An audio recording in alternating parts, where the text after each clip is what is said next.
നമസ്കാരം. ഇന്ന് ജനുവരി 6, എപ്പിഫനി. സമാധാനത്തിന്റെയും സ്നേഹത്തിന്റെയും കാഹളമോദിയ യേശുക്രിസ്തുവിന്റെ ജനനത്തെക്കുറിച്ച് ലോകത്തോട് പ്രഖ്യാപിക്കുന്നത്, ഫറവോനെ അറിയിക്കുന്നത് 3 ജ്ഞാന പണ്ഡിതന്മാരാണ്. ഈ ജ്യോതിശാസ്ത്രജ്ഞന്മാരെ യേശുവിലേക്ക് എത്തിക്കുന്നത് ആകാശമാണ്, ആകാശത്തിലെ താരകമാണ്. സ്വർണവും കുന്തിരിക്കവും മീറയുമായി ഈജിപ്തിലേക്ക് പലായനം ചെയ്യപ്പെടേണ്ട യേശുവിന് ജീവിക്കാനുള്ള ക്യാപിറ്റൽ നൽകിയത് ഈ ജ്യോതിശാസ്ത്രജ്ഞന്മാരാണ്. ഫറവോൻ യേശുവിനെ കൊല്ലാൻ ശ്രമിക്കുന്നു എന്ന് മനസ്സിലാക്കി യേശുവിനെ രക്ഷപ്പെടുത്താൻ വേണ്ടി മാതാപിതാക്കളോട് ആഹ്വാനം ചെയ്തതും ഇവരാണ്. അത്യുന്നതങ്ങളിൽ ദൈവത്തിന് മഹത്വം, ഭൂമിയിൽ സന്മനസ്സുള്ളവർക്ക് സമാധാനം. വെണ്ണില ഗാനമായിരുന്നു യേശു പിറന്നപ്പോൾ.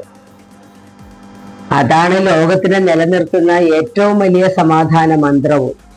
സ്നേഹത്തിൽ നങ്കൂരമിട്ട ഒരു സാമ്രാജ്യം, അതായിരുന്നു യേശു ജനങ്ങളോട് ആവശ്യപ്പെട്ടത്. ലോകരാഷ്ട്രങ്ങൾ രൂപീകൃതമായപ്പോഴൊക്കെ ഭരണഘടനകൾ ഉണ്ടാക്കി.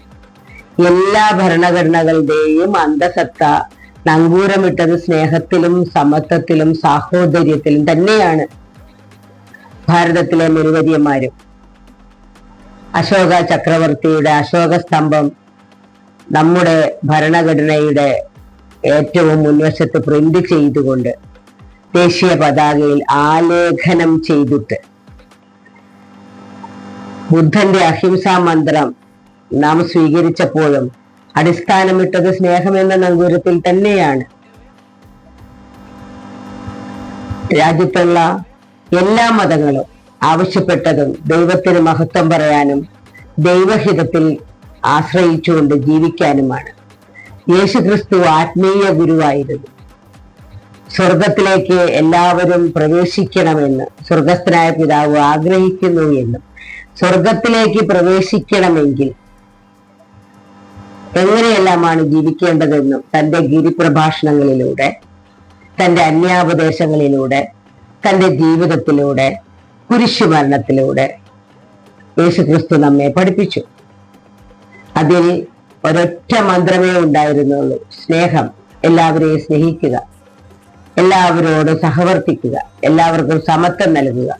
പാർശ്വവൽക്കരിക്കപ്പെട്ടവരെ, ദരിദ്രരെ, രോഗികളെ, ഉപേക്ഷിക്കപ്പെട്ടവരെ, നിന്ദിക്കപ്പെട്ടവരെ, പാപികളെ, അബലരായ സ്ത്രീകളെ എന്നുവേണ്ട സമൂഹത്തിന്റെ ഏറ്റവും അധികം സ്നേഹവും ശ്രദ്ധയും ആവശ്യപ്പെടുന്ന, അർഹിക്കപ്പെടുന്ന സമുദായത്തിന്റെ മേൽ, ജനതതിയുടെ മേൽ കരുണയും സ്നേഹവും ഒഴുക്കണമെന്നാണ് യേശുക്രിസ്തു പഠിപ്പിച്ചത്.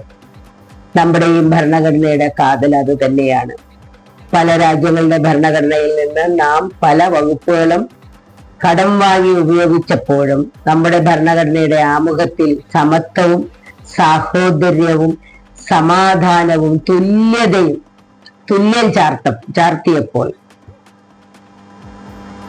ഭാരതവും യേശുക്രിസ്തുവിന്റെ സ്നേഹത്തിൽ അധിഷ്ഠിതമായ സന്മനസ്സുള്ളവർക്ക് സമാധാനമെന്ന് മാലാഖമാർ പാടിയ ആ തത്വത്തെ അങ്ങേയറ്റം ആദരിക്കുകയും സ്വീകരിക്കുകയുമായിരുന്നു.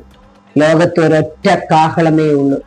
ആ കാഹളം ദൈവത്തിന് സമാധാനം നൽകാൻ കഴിയണമെങ്കിൽ, മനുഷ്യർക്ക് സമാധാനം ലഭിക്കണമെങ്കിൽ സന്മനസ്സുള്ളവരായിരിക്കണം. സ്നേഹത്തിൽ ആശ്രയിക്കുന്ന, സ്നേഹത്തിൽ അടിയുറച്ച, സ്നേഹത്തിൽ വേരോടിയ, സ്നേഹത്തിന് വളമിട്ട് വളർത്തിയ ഒരു സമൂഹത്തിന് മാത്രമേ സമാധാനം സ്ഥാപിക്കാൻ കഴിയുകയുള്ളൂ എന്നാണ് നാം ഇതിൽ നിന്നെല്ലാം പഠിക്കുന്നത്. യേശുക്രിസ്തു പ്രാർത്ഥനയിൽ സ്വർഗസ്ഥനായ ദൈവത്തോട് പറഞ്ഞതും അങ്ങ് നൽകിയ സമാധാനം ഞാൻ ഇവർക്ക് നൽകുന്നു എന്നാണ്. ആ സമാധാനം എന്നിലും നിങ്ങളിലും വ്യാപരിക്കട്ടെ. ഈ 2026 ഇന്നത്തെ എപ്പിഫനി ദിനത്തിൽ എല്ലാവർക്കും അതിന്റെ മംഗളങ്ങൾ നേർന്നുകൊണ്ട് സമാധാനം വർഷിക്കപ്പെടാൻ ഈശ്വരൻ കൃപ ചെയ്യട്ടെ എന്ന് പ്രാർത്ഥിച്ചുകൊണ്ട് ശുഭരാത്രി നേർന്നുകൊണ്ട് നിർത്തുന്നു. നമസ്കാരം. Please like, share, subscribe. for more videos. Thank you. Jai Hind.